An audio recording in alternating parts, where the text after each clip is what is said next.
médiatiquement, moi je passe sous les radars, parce que ça m'intéresse pas moi.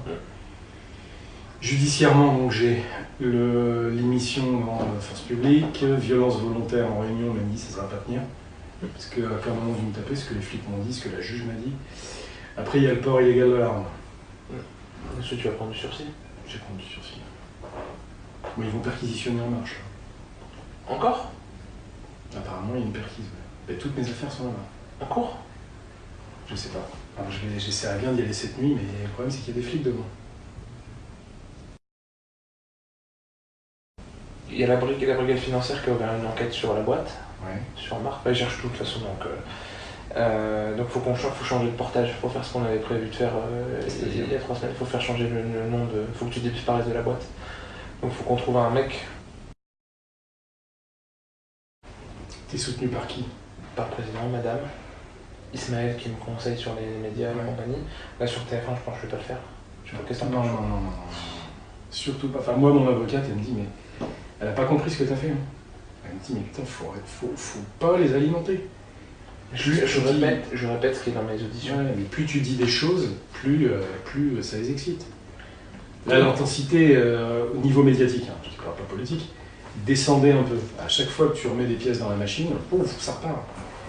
C'est pour ça que moi elle m'a dit aucun communiqué. Tous les journalistes de la Terre m'ont appelé, je leur dis d'aller se faire foutre. Je parle à personne. Parce que moi, médiatiquement, je suis sous les radars, mais juridiquement, peut-être qu'il va se passer quelque chose quand même. Comment ça se passe pour chez La République En Marche pour toi? Là, je suis viré le 31. Le 31 juillet? Bon, ok, c'est bon, après, tranquille, chômage. Ben, si j'avais droit au chômage. Bien sûr que t'as droit au chômage. Ah ben, si c'est une faute grave, oui. Si c'est une faute lourde, non. Si t'as le droit, dans tous les cas, pour faute, licenciement pour faute, t'as le droit au chômage, dans tous les cas. Moi, je devrais ça avec eux. Après, je vais vivre de quoi? Et ben après, là, tu vas prendre le chômage, t'étais à 2007, donc tu vas toucher 1009, 1800 € net à peu près, pendant 1 an et demi. Et avant qu'on fasse ça, on aura sorti l'argent de la boîte et on va se démerder. On va aller au Maroc et au Sénégal, on va s'éclater. Non mais, on va y arriver. Non, ce que je trouvais, c'est malheureusement velours, et c'est sûr pour eux, ils vont se faire enculer, hein, je m'en bats les couilles. Alors après un truc de dingue, le patron hier soir il m'envoie un message, il dit tu vas les bouffer, t'es plus fort qu'eux, c'est pour ça que je t'avais auprès de moi. Je suis avec Aïsma, etc. On attend le monde, machin, etc. Donc le patron nous soutient?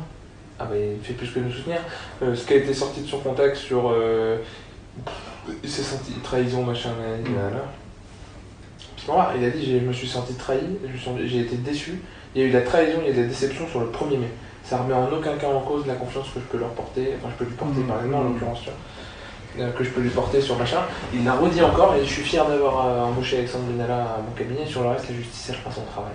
Quand j'entends les conneries qui ont été dites, machin, etc., il est comme un fou. Oui, t'avais les codes nucléaires, t'es peut-être son amant et t'as des dossiers compromettants sur le marché. Bien sûr. Et il a été un bonhomme, il a dit comme ça, il m'a dit tu vas les bouffer, t'es plus fort qu'eux. C'est énorme.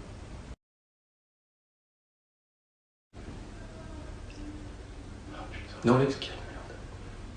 Quelle merde. Ta femme va bien? C'est chaud, hein. C'est-à-dire? Bah, elle est à bientôt 8 mois, elle avait rendez-vous avec la sage-femme, justement. Perquisition? C'est passé quoi? T'as mis les menottes et tout? Ah, pas pendant la perquise, non. Non, ils étaient super cool avec moi, les flics. Franchement, super sympa. Au début, j'ai menti, j'ai dit non, j'ai pas de flingue. Après, ils m'ont dit attends. Parce qu'ils m'ont sorti des photos, des gros plans. Ils ont analysé et tout, ils disaient on voit bien la forme. On voit même la dragonne que vous aviez. Donc à la fin, tu dis bon, ok. C'est bon, j'avais un flingue. C'était un film, l'histoire quand même, hein? Ah, mais c'est un cauchemar, ouais. Un film d'horreur. C'est une bonne expérience. C'est pas trop métier à 26 ans, il n'y a pas grand monde qui provoque 2 commissions d'enquête parlementaire, qui bloque le fonctionnement du Parlement. Ça te fait rire? Moi, lui, ça le fait marrer. Lui, il est mort de rire.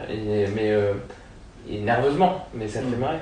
Mais ça le choque pas plus que ça, on est entouré d'une bande de débiles. Si demain il y a vraiment une crise, comment ça va se passer, quoi? C'est Isma qui m'a dit ça tout à l'heure, il m'a dit écoute, si demain il y a vraiment un truc beaucoup plus grave et tout, qu'est-ce qui va se passer? Ils vont réagir comment tous ces cons?